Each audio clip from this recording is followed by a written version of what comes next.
Hey guys, welcome to Beginner Fundamentals for your soft top.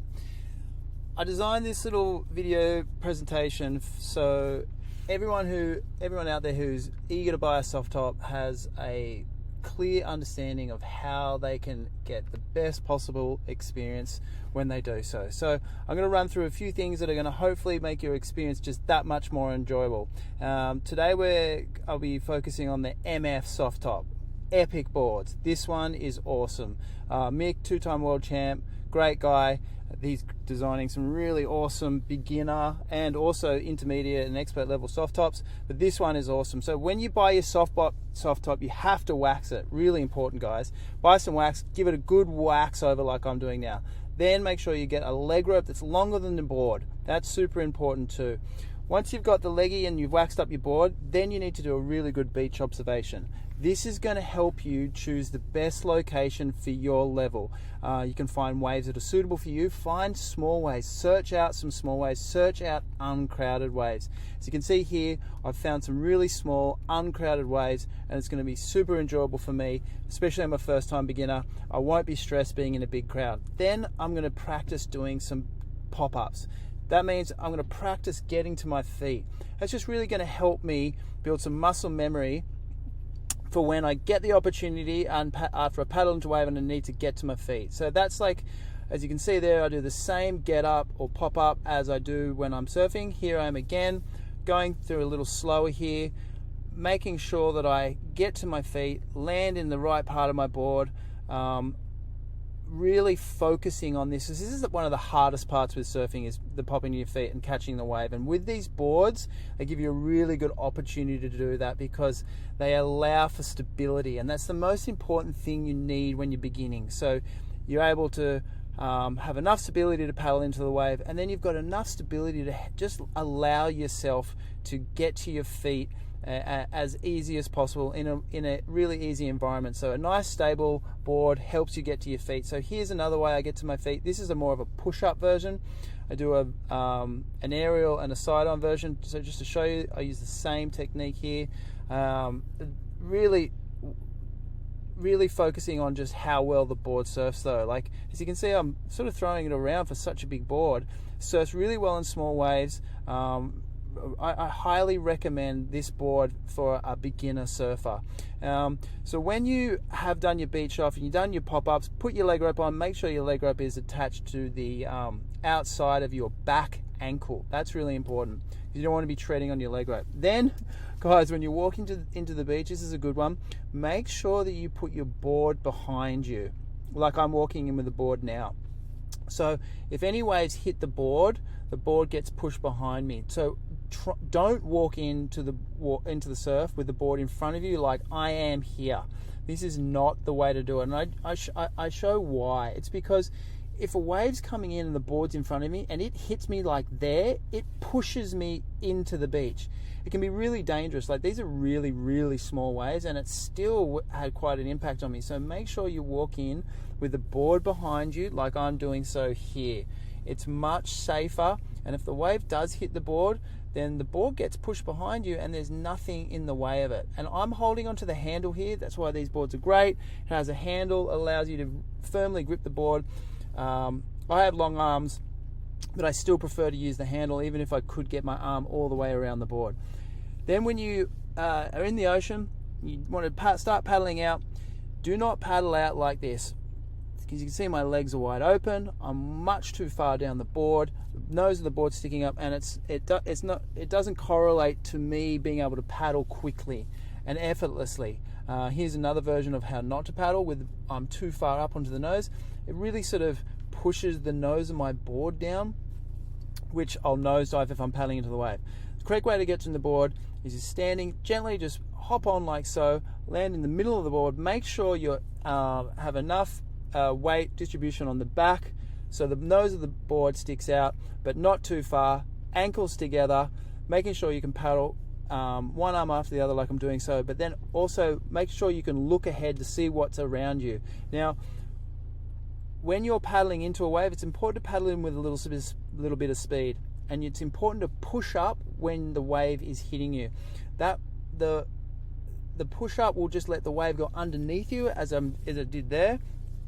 And it's really important to paddle in with a bit of speed, hands next to your chest, push up as high as you can, let that wave go underneath you. It's challenging to do if you haven't done a push-up, or if you find it on an unstable surface, it's even more challenging. So just be sort of patient.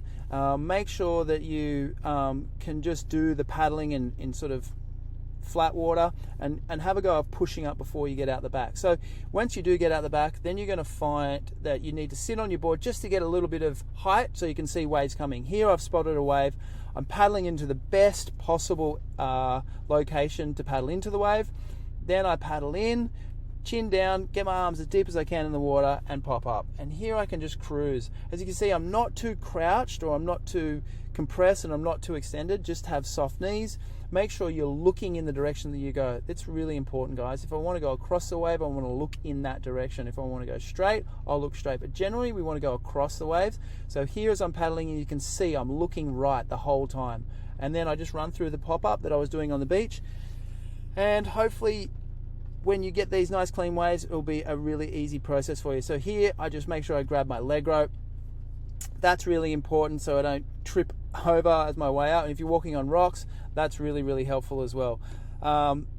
Here, guys, at the end of this video, if you feel like you could do with some strength and mobility training, this little video that's after this one is for you. It's 30-day Surf Trip Fitness. I talk about the benefits, and then after that video, I run through another presentation, or it's actually a case study. I took a absolute beginner surfer, and I got him barreled in under 8 months. So that's another program. These programs are both for sale on surfblackball.com, and you can also, if you want to reach out and do personal lessons, I'm available, or do one-on-one via Zoom. I do a lot of video presentations. There's a lot of programs that are there for sale. These are just two. And yeah, don't be afraid to reach out and ask any questions, and I look forward to hearing from you, and hope you enjoyed this little video. All right, guys, enjoy your soft top, have a great surf, and I'll talk to you guys soon.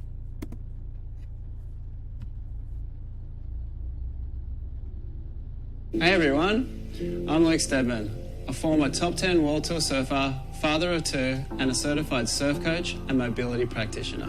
For the past 10 years, I've been coaching surfers on all levels and ages, and noticed the same common issues from absolute beginners and even in many advanced surfers.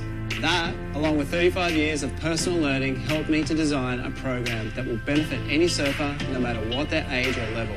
Welcome to 30-day Surf Trip Fitness, a program designed to dramatically improve your surfing by improving your physical, mental, and technical ability.